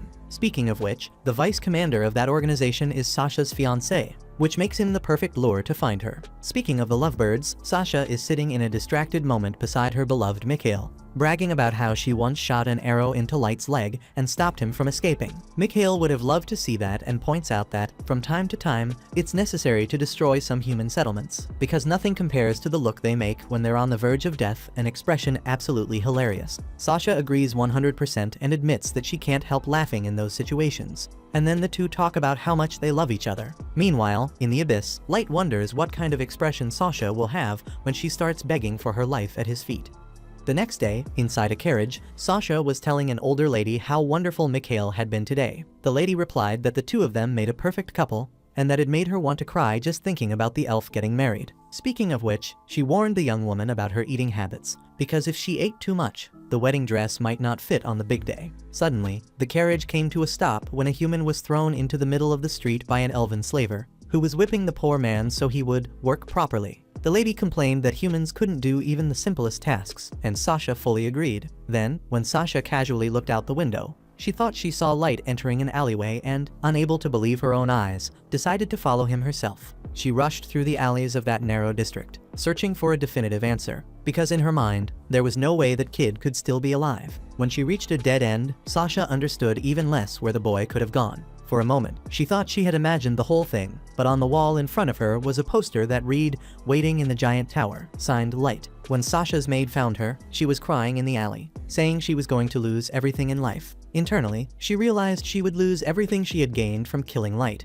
being adopted by a count, the mansion, the reward money, and even her marriage to Mikhail. At the same time, standing on a rooftop watching the situation, Dark ordered Ellie to act. The sorceress promised to show that traitor true despair, imposing a punishment on her body and soul that went far beyond death itself. Meanwhile, at the headquarters of the White Knights, two elves named Enhia and Kia were having fun while torturing a human slave, and another warrior named Sharfat was amusing himself with a human woman who worked as a prostitute. Sharfat commented to the commander about that pathetic guy who used to call himself a hero Kaido, who had formed a duo with a dark elf, stolen the legendary sword, and even become a killer of adventurers, only to be defeated by a human and disappear. The worst part was that their superiors had ordered Sharfat and the others to clean up that mess, which he found completely annoying. Hearing this, another elf stood from the table and questioned how Sharfat could think that way, since Kaido had been a member of the organization, meaning the responsibility was theirs. Sharfat complained that Must, the most uptight guy of all, just had to speak up,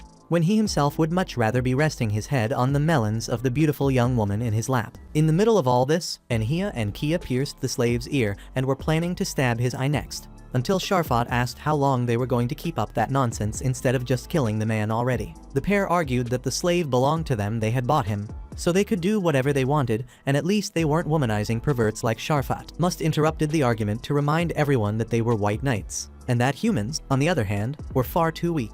Owning one to pass the time was fine, But it was important to remember that the alabaster swords of the White Knights could grant the blessing of salvation. In other words, instead of living their pathetic lives, humans deserved a beautiful and fleeting death. The others insisted that Must's mindset would eventually get him in trouble, but he had no intention of changing. Suddenly, the elven commander demanded silence. At his words, a white pigeon fell dead in the garden, and all the other elves not only shut their mouths, but took on an expression of genuine terror. He ordered Anhia and Kia to stop tormenting their victims so they wouldn't grow rusty. As for Must, he said that this stubbornness of his would affect his performance. Lastly, he mentioned Sharfat's name, and Sharfat already knew what that meant. He pointed his finger at the slave, whose head exploded immediately. The commander then told Anhia and Kia to clean up the mess, while Must had to get back to work. Since his slave was crying and panicking in his lap, Sharfat apologized for scaring her and told the woman to return to his room. Then the commander ordered him to minimize this fraternization with humans. Sharfat asked if it was because it could dilute their bloodline, and the commander emphasized that, more than any other race, elves had a history of mixing their blood with the masters, and all members of the White Knights were submasters because of that. Sharfat lamented that everyone had stopped leveling up except Must, and the commander explained that this was yet another reason. In the last few hundred years, no new master had appeared, and nothing should be done that might mix the blood of the White Knights with that of humans. Sharfat explained he wasn't going to have a child with any human, it was just a bit of fun, because human females always thought they had been chosen by an elf, and then did everything they could to avoid being discarded. Speaking of which, he was already getting tired of that Sasha girl and was thinking about getting rid of her. In any case, the commander stood and informed them that an order regarding Kaido would be issued soon. Even if he had been incompetent, he was still a member of the White Knights, and it was time to resolve the situation. They couldn't afford to stress the queen any further with this matter. At nightfall, Sasha was sleeping in her mansion until she woke up to a loud crash outside. In the middle of the forest, a magic circle was constructing a gigantic structure, and at the top stood Ellie. Sasha saw the structure and wondered if it was the giant tower, where Light wanted to meet her. In the early hours of the following morning,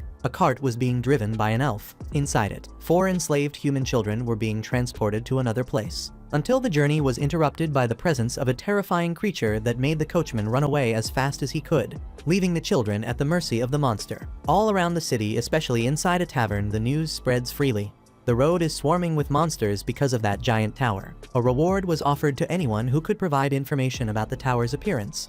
But since it was an extremely dangerous mission, most adventurers kept far away from it. While looking at the notice board with one of those flyers, Dark jokes that quite the audience has gathered to watch the show, and Nemamu thinks they might climb ranks soon. Behind them, a pair of elves take an interest in Nemamu's body and invite her to form a party with them for that reason alone, claiming they're both above level 150. In their minds, it's an honor for a human to be summoned by elves to join a team, especially because now she can abandon the costumed brat and the yellow tin can. Gold thinks it's shameful that his companions can't appreciate his beauty, while Nemamu tells the elves to get lost, since Lord Dark is her only master. Dark then says this woman is a valuable member of the team, which leaves her deeply moved. One of the elves, however, tells the kid to shut up and winds up a punch to hit him, but Light reacts quickly with a thunder arrow, which forces the elf to dodge unless he wants to end up roasted. Faced with that display of power, the elf starts thinking these guys might be the Black Motley who don't seem to be limiting themselves to daggers at the moment. After doing that, Dark calls his friends to leave,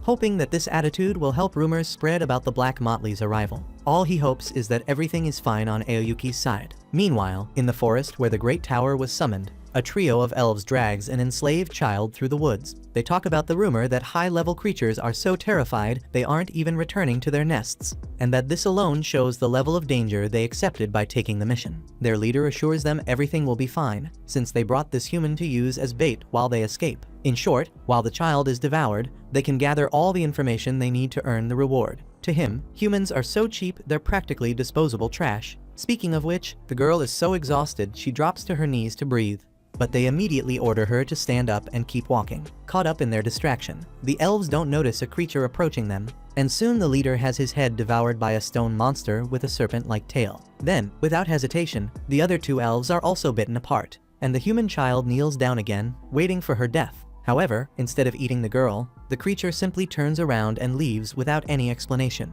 The girl thinks she's safe, but as lucky as she is, she immediately runs into a group of 4 random punks who go straight after her. One of them throws a healing potion onto her head so her wounds won't ruin her pretty little face, and she watches all her injuries heal across her body. To her surprise, the other punks argue among themselves about who should get the girl shoes, or a cane to help her walk, or water so she can hydrate. At the same time, one of the punks communicates telepathically with Aoyuki to inform her that the girl has been rescued, and that he'll contact her again when their group reaches the delivery point. Ellie approaches the Catwoman to ask for updates, since it's the first time Aoyuki has controlled so many monsters on the surface. But without speaking a single word, the girl explains with meows that everything is going according to plan, with no complications. Ellie points out that Lord Light ordered them to deal with anyone who gets in their way, but the cat remains completely calm about it. Ellie, however, has her doubts. She believes this mission will be a test of morality for them, because when you have the power to forcefully decide what is right and wrong, you're at risk of committing fatal mistakes. For a moment, the mage thinks about discussing this with the others, but fears that doing so might disrupt their master's intention when giving that order. Aoyuki interrupts her colleague's thoughts to say she overthinks too much, but Ellie argues that they exist precisely to understand, offer support, and reinforce their loyalty to their master. Aoyuki, on the other hand, believes they should simply be what Lord Dark wants them to be. In this case, live and fight for him, be cherished by him, serve him, love him, and adore their master being his sword and shield, killing and being killed in the name of that purpose, walking through flames knowing they'll be burned, even if they turn to ashes. All they should think about is how they can be useful to their master. Anything beyond that is unnecessary. Honestly, it bothers Ellie a little that Aoyuki is so satisfied being nothing more than Lord Light's pet, just as the Beast Woman can't understand her colleague after all. The fact that Ellie wants to understand their master's mind makes the cat want to kill her. The mage asks if she's really sure she can do that, and Aoyuki replies that the only way to find out is by trying, and if it happens, everyone will learn what happens when one of the 4 nines is lost. With that said, the tension between the two begins to rise but cools off when the punks announce they've arrived at the meeting point, where they're fortunately able to deliver the poor child. She's taken into a small shelter where other children are staying. With that, Ellie leaves, letting Aoyuki handle her own matters. After they leave, the punks talk among themselves about how elves can be so cruel, using human children as bait to accomplish their selfish goals. They wonder why anyone would do something so sinister, and one of them says other races have no sense of morality. Their boss cuts them off to remind them that they're leaving at dawn tomorrow, so no sleeping in. When night falls, Sasha can't get the situation involving Light out of her head, especially because the forest has been overrun by monsters above level 1000, and she can't storm that tower on her own. On the other hand, if the White Knights get involved, they'll find out that Light survived, and she'll lose everything. Thinking through the consequences, she decides to deal with this situation herself. And this time she's going to make sure that Brat really ends up dead. The next day, the White Knights also begin mobilizing to intervene in such a serious matter. The Chancellor asks Commander Hardy for his opinion, since the citizens might soon be in danger. Hardy says he's fully aware of the risk the population faces, but he also believes the Chancellor's proposal calls his judgment into question. After all, sending the White Knights to a place where they have no field knowledge is like trying to cut a path through mud with a thin sword. The Chancellor, in turn, has no admiration for the commander's point of view either, and that sparks a wave of tension in the meeting. Since clashes between the two are common, only one person could straighten out this mess, and she's the one who speaks up. Favoring Commander Hardy's idea and using her authority as Queen Lif of the Elven Kingdom, she announces that she will increase the reward, so the White Knights will work together with civilians and mercenaries to uncover more information about the giant tower. With that, the meeting ends and everyone leaves the room. As Hardy stands up, the Chancellor calls him Mama's boy, but Hardy ignores him. Afterward, the commander goes to his mother to thank her for the support, since this way he doesn't need to send his men to do the dirty work. The Queen, for her part, has no interest in sending her son into such a tense area, so both of them wash their hands of the matter with this decision. Hardy also accuses the Chancellor of wanting to abolish the monarchy if he ever gets the chance, but Lif is sure nothing bad will happen as long as her son is commander. So it's better for them to focus on the giant tower, which really does have the power to shake the foundations of her reign. After all, that tower may be a sign of the birth of a new Dark Lord, someone who can only be defeated with help from other nations. Hardy also reminds her that if that happens, a hero born among humans will appear. Deep down, the Elven Queen wishes she could wipe out all humans to prevent that possibility,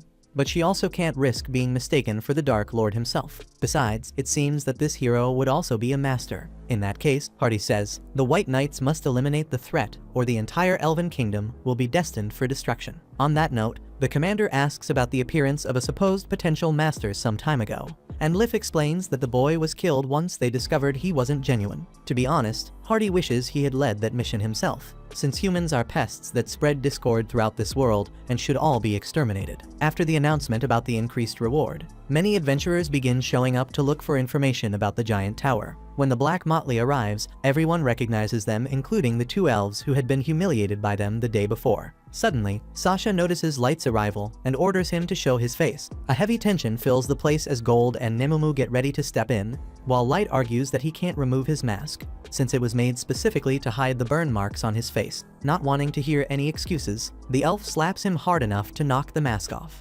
A minute ago, Sasha was walking with 2 level 300 elf subordinates. In theory, those were high levels, but even that wasn't enough to make their superior feel at ease. She knew very well who she might be dealing with. As if that weren't enough, fate made Light cross her path, and since she wasn't expecting it, the elf completely lost her composure and slapped the mask off the human's face just to make sure she was really talking to Light. But the moment she saw that face and noticed the terrible marks in his eyes, she immediately regretted it, as if she hadn't been the one to remove it herself. The woman ordered the boy to put the mask back on. Nemumu was ready to act, but Lord Dark himself ordered his servant to stay behind. Because, disgusted by that horrible mark on the kid's face, the enemy decided to leave on her own. Seeing her walk away, Light celebrated that the fake scar created by the mask had worked perfectly, then praised his 2 servants for keeping their composure and not attacking the enemy. Gold admitted he had thought that Elf wouldn't be so wicked, and no one knew that better than Light, since the Sasha he once knew was nothing like this one. Speaking of which, he couldn't help but feel frustrated for not having noticed that 3 years earlier,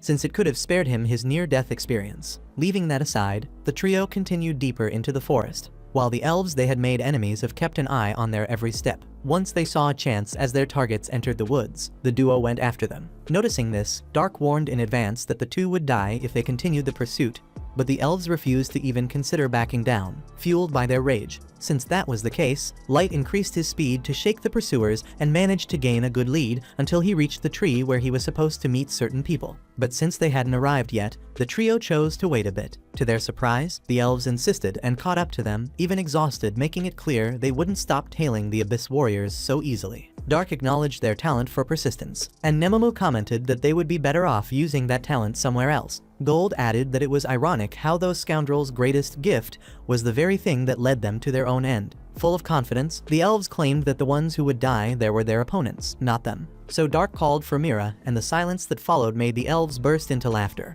assuming it was a bluff. But then Mira emerged from the shadows and devoured the enemies in a grotesque, violent way, as if the 2 were nothing more than appetizers waiting to be eaten, without a single chance to react. Once it was done, Light apologized for giving their companion extra work, but she assured him she would eat 10,000 elves for her master, though she admitted these 2 didn't exactly have the best flavor. Gold and Nemumu agreed Mira was certainly reliable, but dear God, the woman was terrifying. Laughing, Mira reminded them that everyone there was a comrade, so there was no reason to be afraid. Speaking of that, another subordinate, Ice Heat, approached with her colleagues and confirmed that the only ones who should be afraid were the enemies, not the allies. With the ability to speak, Locke Suzu's musket agreed completely, and Jack, who had arrived with them, agreed as well. On behalf of the group, Ice Heat apologized for the delay. It wasn't easy to travel without being seen with so many adventurers around. Dark ordered her to lead the way, so Ice Heat told Suzu to do her part. The girl only nodded, so the leader reminded her to behave properly in front of the master.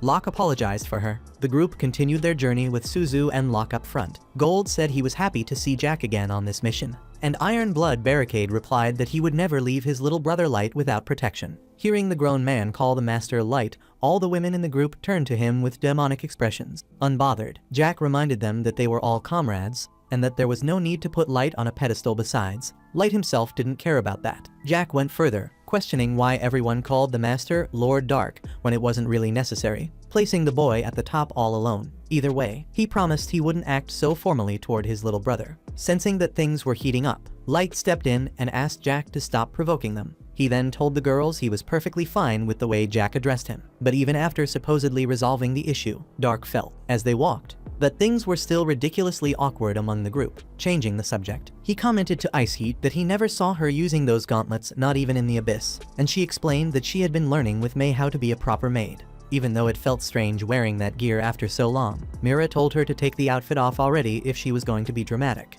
but Ice Heat replied she would never act that way beside her master. Watching them, Light found it amusing how everyone got along in such unusual ways. Gold, for example, admired Jack so much he could barely breathe from the nerves of standing next to him. At the same time, Locke was trying to scold Suzu for how she greeted the master. speaking as quietly as possible so no one but her could hear. That difficulty existed because the girl was so shy she didn't speak to anyone except her musket. By the way, Dark asked Nemamu if Suzu was a girl, and she thought so. Since her card said double shooter, the master was curious to know what that meant and planned to ask Ellie about it later. Speaking of Ellie, together with Ayuki, the mage is extremely anxious as she waits for her companions until she finally spots the arrival of the person she loves most in this entire world, Lord Light. As their master approaches, not only does the sorceress run toward him, but Nazuna and Ayuki do as well, both eager to show the Lord the inside of the giant tower. Once inside, Light is impressed by how massive the structure looks from within. Ellie explains that she hasn't activated that feature yet,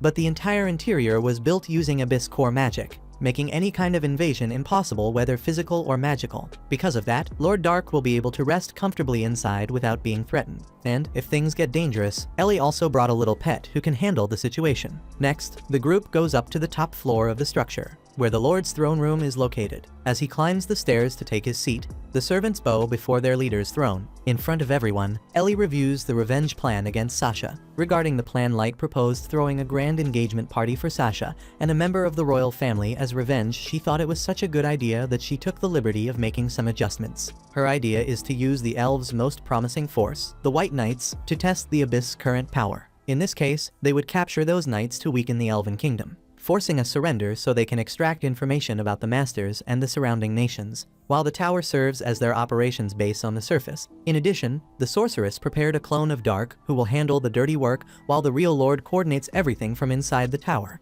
only needing to appear at decisive moments. Finally, to get the plan started, Ayuki has already pulled some strings to lure Sasha to the giant tower. Meanwhile, a creature from the giant tower walks through the forest, closely watched by Sasha and the adventurers she hired. Both of them know very well that they can't handle such a powerful enemy and fear being spotted, so they request a retreat. But since they've already come this far, the leader refuses to turn back even out of courtesy. Trying to discover where these monsters are coming from, the elf intends to go all the way but ends up agreeing to withdraw when she comes face to face with the great dragon, Ellie's pet.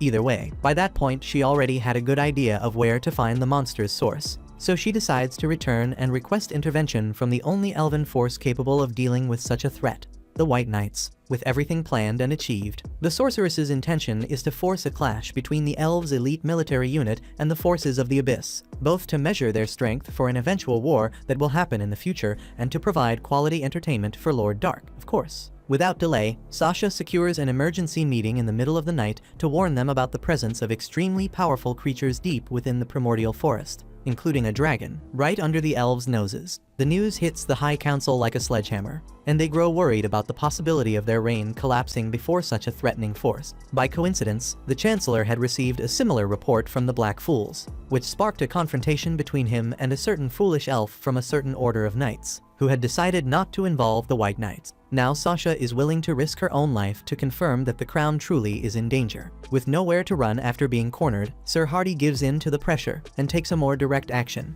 involving the White Knights in the operation once and for all. After the meeting, Sasha asks the Chancellor if she may join the knights in the taking of the giant tower. The leader replies that this was his intention from the very beginning and even highlights how Sasha's dedication to the crown's interests has always been admirable. The truth is that the elf just wants to bury Light once and for all, but of course she didn't say that. Anyway, the Chancellor set only one condition for allowing Sasha to accompany the White Knights. She must borrow something very specific from her father. Otherwise, her presence might become an obstacle for the elves themselves, something the leader hopes Sasha will agree with, whether she agrees or not. Sasha has a hierarchy to obey. With no other choice, she goes to her father and borrows what her superior requested. At dawn the next day, Commander Hardy gathers a squad to follow Sasha's clues and reach the giant tower. Sharfot asks if she's sure she's coming with them, or if she'll become a problem when things get tough. She assures him she'll do everything as planned. Mikhail defends his wife by reminding them that he's level 500 and knows how to protect himself. In any case, if things go wrong, he'll make sure nothing happens to her. Must admits his envy of Sir Mikhail's patriotism, while Enhia and Kia gossip about how Sasha's presence in the squad involves the Chancellor's political interest in getting his hands on a valuable resource for his reformist faction.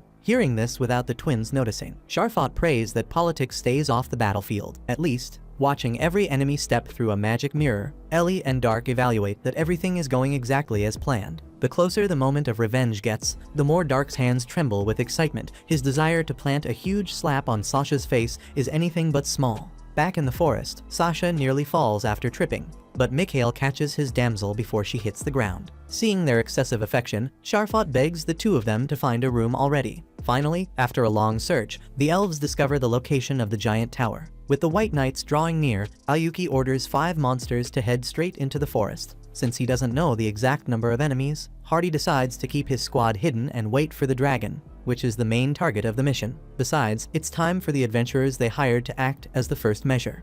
So, to attract the monsters, the commander orders fireworks to be launched in the middle of the woods, quickly pulling the creatures toward the noise and clearing the way for the White Knights to enter the tower and kill the dragon. With that done, the leader casts the skill Silence, a magical shield that muffles every sound coming from inside, whether it's breathing or even the elves' heartbeats. This disturbing sensation affects Sasha in a way she didn't expect, since she had never experienced anything like it. Surely, an ordinary person would lose their mind if they had to endure Hardy's rare ability for several minutes. Even so, as she moves forward, all the elf can think about is putting her hands on light again and finishing what she started. Meanwhile, inside the tower, Dark and Ellie show a level of confidence and calm that doesn't match their enemy's anxiety. After crossing the main gate of the giant tower, the White Knights end up falling into a trap on the path, a magic circle that teleports the members to different places, splitting them into small groups. Check out these videos appearing on your screen and subscribe so you don't miss the next part.